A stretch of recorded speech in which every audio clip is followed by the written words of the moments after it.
There is a quiet signal in the noise of global finance. It doesn't trend on social media.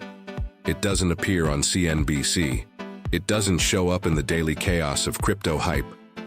It's something deeper, something almost hidden, something the world's wealthiest minds have been studying silently while the rest of the world is distracted.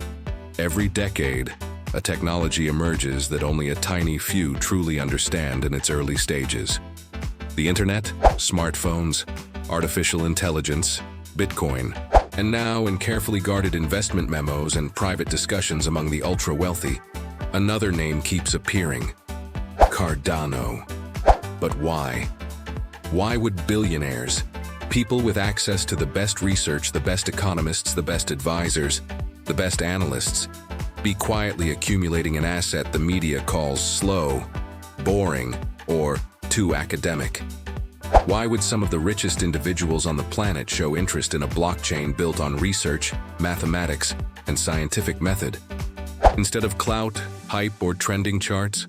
The answer is far more mysterious than you think. Because the story of Cardano is not the story of a coin.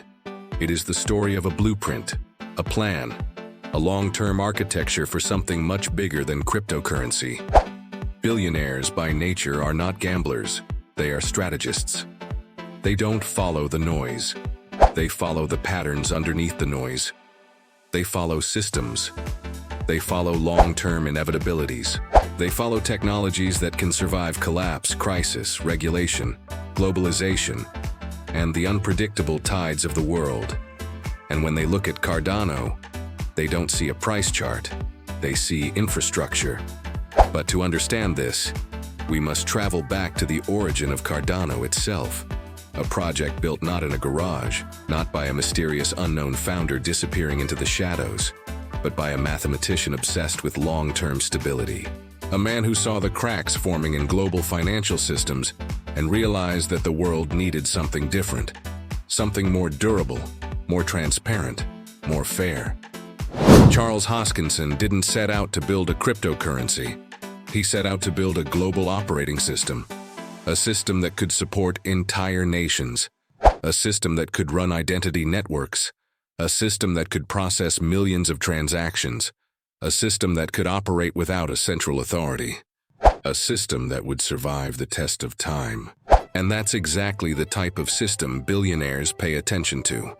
Because while most people chase what's popular today, billionaires chase what will be unavoidable tomorrow. Cardano is slow on purpose. It is calculated on purpose. It is methodical on purpose. Every line of code goes through a peer-reviewed process. Every upgrade is backed by academic research.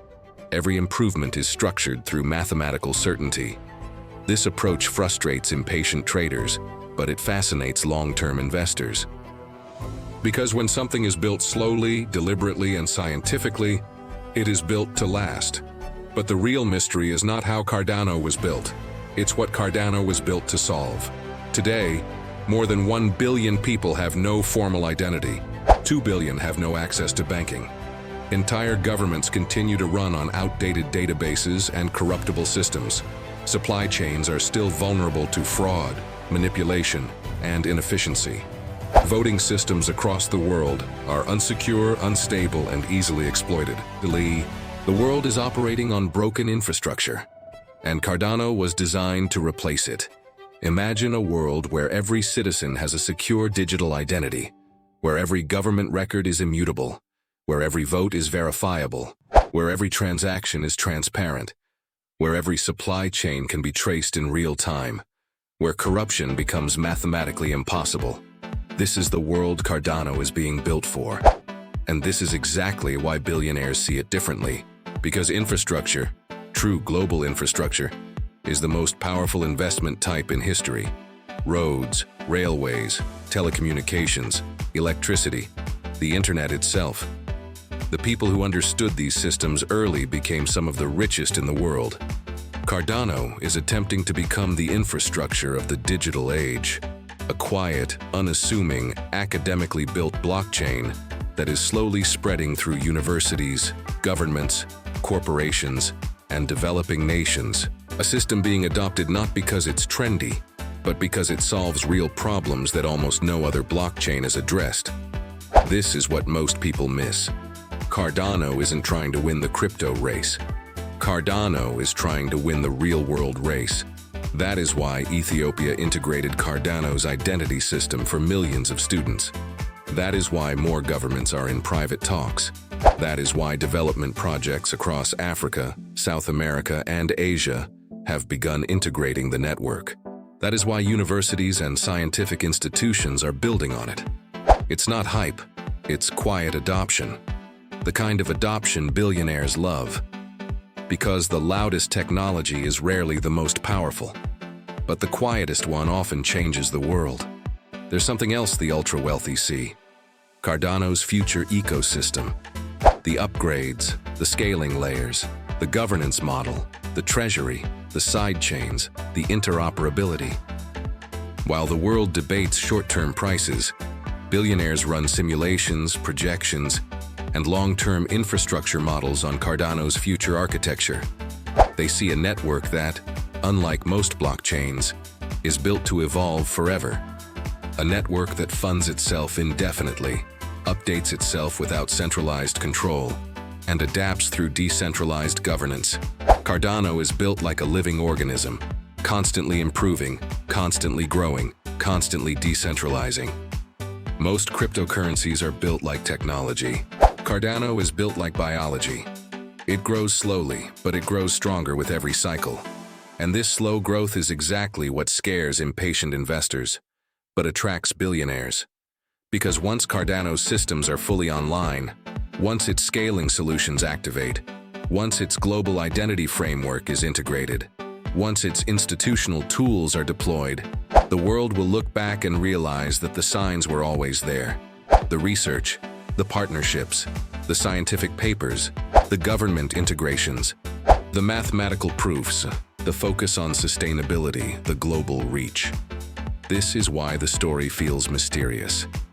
Because Cardano isn't shouting. It isn't chasing attention. It isn't trying to be loud.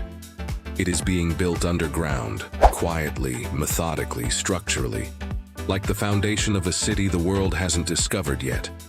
But the people who shape economies, influence governments, and guide technological revolutions, they see it being built. They are paying attention. They are accumulating quietly, slowly, strategically, because they know something the masses do not yet understand.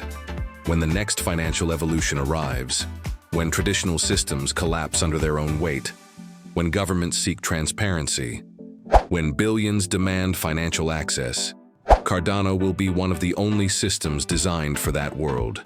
And that is why billionaires invest. If you're still here listening, you are already ahead of 99% of people. Most will not understand Cardano until after it becomes essential. But you understand it before the world does. Make sure you like, subscribe, comment, and share this video to help others discover the truth behind this technology. Comment, Cardano Future, if you want me to release part 2. And check the description. I will post more deep, mysterious, powerful videos on crypto, blockchain, and the rise of decentralized global systems. The world is changing, and Cardano is one of the technologies quietly shaping that future. Welcome to the mystery. Welcome to the shift. Welcome to Cardano.